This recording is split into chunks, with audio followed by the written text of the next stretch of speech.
ખાસ સમાચાર Indian oil તરફથી લોકોને અપીલ કરવામાં આવી રહી છે। મહત્વપૂર્ણ છે કે પેટ્રોલ અને ડીઝલનો પૂરતો સ્ટોક ઉપલબ્ધ છે તે પણ કહેવામાં આવી રહ્યું છે। પેટ્રોલ અને ડીઝલ માટે હેરાન ન થવા માટે અપીલ કરવામાં આવી છે। તમામ આઉટલેટ્સ પર પૂરતો જથ્થો ઉપલબ્ધ છે તેવું પણ તમામ નાગરિકોને કહેવામાં આવી રહ્યું છે। કોઈ પણ ચિંતા કરવાની જરૂર નથી। સિદ્ધાર્થ, ઇન્ડિયન ઓઇલ તરફથી લોકોને આ અપીલ કરવામાં આવી છે, કોઈ પણ અફવા છે તેને લઈને चिंता करवानी जरूर नहीं। अन्य समाचार पाकिस्तान ओकारा ड्रोन थी हुमलो। सिद्धार्थ, पाकिस्तान ओकारा ने पाकिस्तान पंजाब प्रांतनु आ ओकारा है कि ज्यां आगळ हुमलो करवामां आव्यो छे ने ड्रोन एटेक थी ध्रुजी गयुं छे पाकिस्तान। दृश्यों आप जोई रह्या छो। भारत तरफथी जे सतत एटेक करवामां आवी रह्या छे तेनो वधु एक पुरावो पाकिस्तानना नागरिको आपी रह्या छे। आ वधु एक पुरावो छे। भारत क्यारे पण कोई पण वात कहीने नथी करतुं तेनो आ वधु मोटो पुरावो छे कि आपणे फाका फौजदारीमां नथी मानता। आपणे सादी भाषामां कहीए तो करी बताववामां मानीए छीए। अने भारतीय सेनाए फरी एक वखत कह्युं छे कि जे पाकिस्तान तरफथी वारंवार धमकी आप्या बाद गईकाले रात्रे मिसाइल मूकवामां आवी हती, अनेक जग्याए ड्रोन छोडवामां आव्या हता, जेमां भारते आकाश रडार अने S-400 नो उपयोग कर्यो हतो अने तमाम मिसाइल ड्रोन तोड़ी पाड्या हता। तो पाकिस्तान ने ए विस्तारनी अंदर भारत तरफथी पण एटेक करवामां आव्यो छे। ड्रोन एटेक थी ध्रुजी गयुं छे पाकिस्तान। पाकिस्तानी मीडियाना हवालाथी ए पण समाचार मळी रह्या छे के न फक्त पंजाब प्रांत जे पाकिस्ताननो छे त्यां आगळ हुमलो थयो छे, परंतु अलग अलग 3 शहरों पर भारत तरफथी ड्रोन एटेक करवामां आव्या होवानी जानकारी खुद पाकिस्तानी मीडिया आपी रह्युं छे। હવે સ્વાભાવિક રીતે ધ્રુજી જવાના દિવસો આવી ગયા છે। આ છે અલગ અલગ દ્રશ્યો કે પાકના 3 ફાઇટર જેટ જે ધ્વસ્ત કરવામાં આવ્યા તે છે AWACS વિમાન નષ્ટ કરવામાં આવ્યું કે જે તમામ ડ્રોનને અને આકાશી નજર રાખતું હોય છે। પાકના ડ્રોનના હુમલાના નાકામના ત્રીજા દ્રશ્યો પણ જે લુબના આપ જોઈ રહ્યા છો। બિલકુલ, પાકની એર ડિફેન્સ ફેલ થઈ છે। ચોથા દ્રશ્યોમાં સિદ્ધાર્થ સ્પષ્ટ ભારતનો જડબાતોડ જે જવાબ છે, રાતના અંધારામાં જે જવાબ આપવામાં આવ્યો છે તેના દ્રશ્યો અને લાહોર કરાચી કે જે પાકિસ્તાનના સૌથી મોટા શહેરોમાંનું એક છે ત્યાં પણ હુમલો કરવામાં આવ્યો અને આ હુમલો ફક્ત અમે फाका फौजदारी नहीं करता परंतु दृश्यों आपने बतावीए छे कि रातना समय कई रीते अमारी मिसाइल छे ते गई अने हुमलो थयो अने बेकफायर करवामां आव्युं अने सामे पाकिस्तानना जे दृश्यो सामे आवी रह्या छे। अन्य महत्वपूर्ण समाचार, यूपीना सीएम योगी आदित्यनाथनुं निवेदन, भारत विजयी छे अने विजयी रहेशे। महत्वपूर्ण समाचार सिद्धार्थ सामे आवी रह्या छे अने सौथी वधारे महत्वनी वात छे के पाकिस्तानने आड़े हाथे लेता कही दीधुं छे के जो तमे विचारता हो के आवी टुच्ची हरकतो करवाथी भारत डरी जशे तो ते शक्य नथी।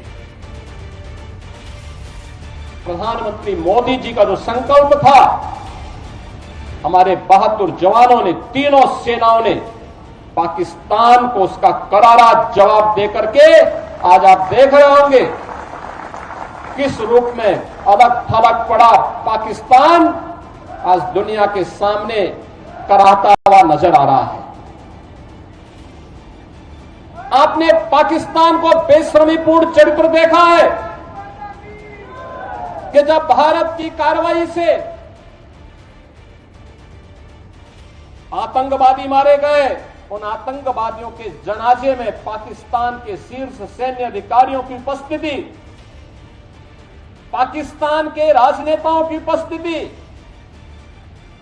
दुनिया की आंखों को खोलने वाला होना चाहिए कि पाकिस्तान आतंकवाद को प्रश्रय ही नहीं देता बल्कि आतंकी गतिविधियों में सीधे सीधे लिप्त है और उसकी संलिप्तता इस बात को दिखाती है कि पाकिस्तान अब अपने वजूद के लिए जूझता हुआ दिखाई देगा।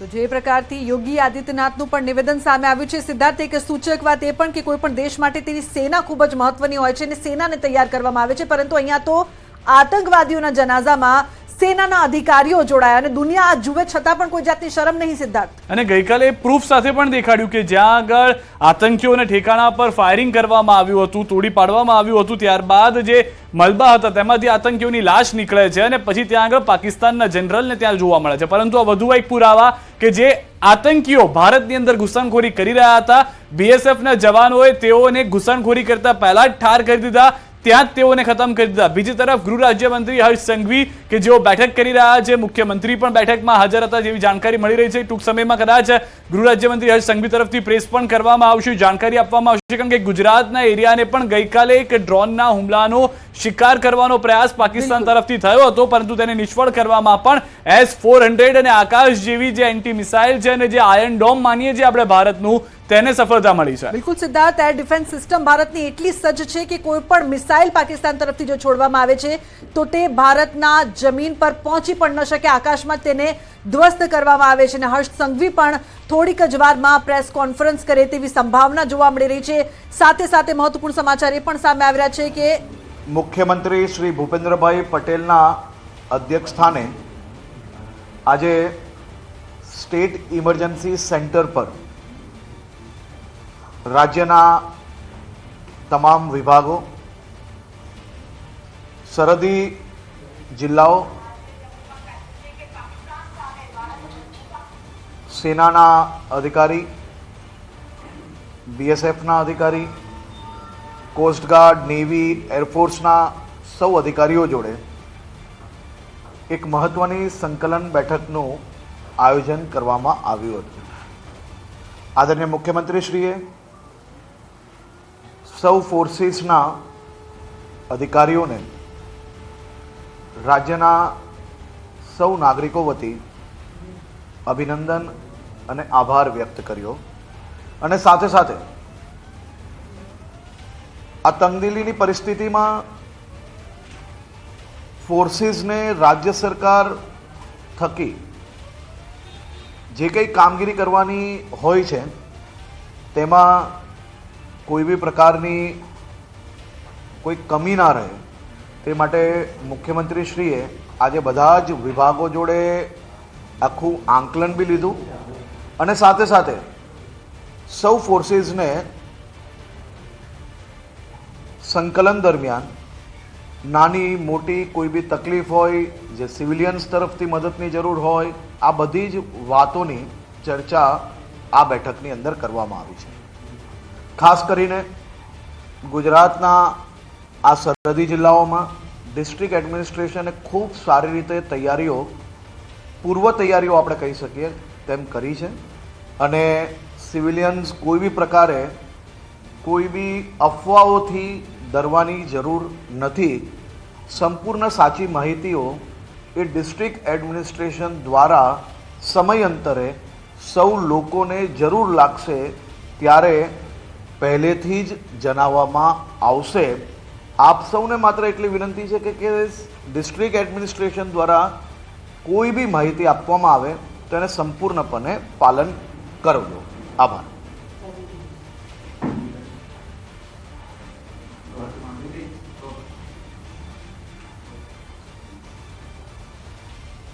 गुजरात के लोकप्रिय मुख्यमंत्री आदरणीय श्री भूपेंद्र भाई पटेल के अध्यक्षता में आज गुजरात सरकार ने देश की महत्व की फोर्सेस जैसे कि army, BSF, air force, navy, coast guard एवं अन्य एजेंसीज के साथ और राज्य सरकार की सभी विभागों के उच्च अधिकारी एवं डिस्ट्रिक्ट एडमिनिस्ट्रेशन के साथ एक बहुत ही महत्वपूर्ण बैठक का आयोजन किया गया था।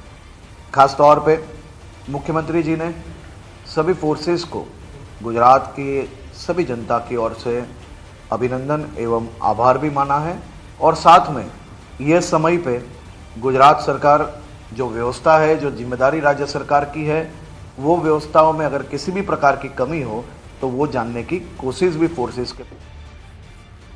तो વધુ એક મહત્વના સમાચાર, ગૃહ રાજ્યમંત્રી હર્ષ સંઘવીની અપીલ છે તમામ લોકોને અફવાથી દૂર રહેવા અપીલ કરવામાં આવી છે। સાથે જ જે દિશા નિર્દેશ સરકાર તરફથી કરવામાં આવે તેનું પાલન કરવું જરૂરી છે। પૂર્વ નિયોજિત જે તમામ તૈયારીઓ છે તે કરી લેવામાં આવી છે। લોકો સૌથી પહેલા તો અફવાઓથી દૂર રહે અને અફવા ફેલાવવાનું બંધ કરે। હાલમાં જે રીતની પરિસ્થિતિ ગુજરાતની છે, જે રીતના દેશની પરિસ્થિતિ છે તે પ્રમાણેનું હાલમાં નિવેદન આપવામાં આવ્યું છે। મુખ્યમંત્રીએ જે તમામ એજન્સીઝ સાથે મુલાકાત કરી છે, વાતચીત કરી છે, તેના અધ્યક્ષો સાથે વાતચીત કરી છે તે અહીંયા જોવા મળી રહ્યું છે। લુબના, બિલકુલ મુખ્યમંત્રી દ્વારા જે પ્રકારના નિર્દેશ પણ કરવામાં આવ્યા છે, હર્ષ સંઘવી પણ કહી રહ્યા છે આ એવી પરિસ્થિતિ છે કે અફવાઓમાં ન આવવું, પેનિક ન થવું અને સાથે સાથે તંત્ર છે તે બિલકુલ સજ્જ છે। સિદ્ધાર્થ, કોઈ પણ જાતની પરિસ્થિતિને પહોંચી વળવા માટે તંત્ર દ્વારા પહેલાથી જ તૈયારી કરવામાં આવી છે, કારણ કે પહેલાથી ખબર હતી કે આ પ્રકારની જો પરિસ્થિતિ થાય તો શું કરવું। આરોગ્ય સેવા પણ સઘન કરવામાં આવી છે। સિદ્ધાર્થ, જે વિસ્તારો છે ખાસ કરીને સરહદી વિસ્તાર, ત્યાં વધુમાં વધુ એમ્બ્યુલન્સ પણ મોકલવામાં આવી છે।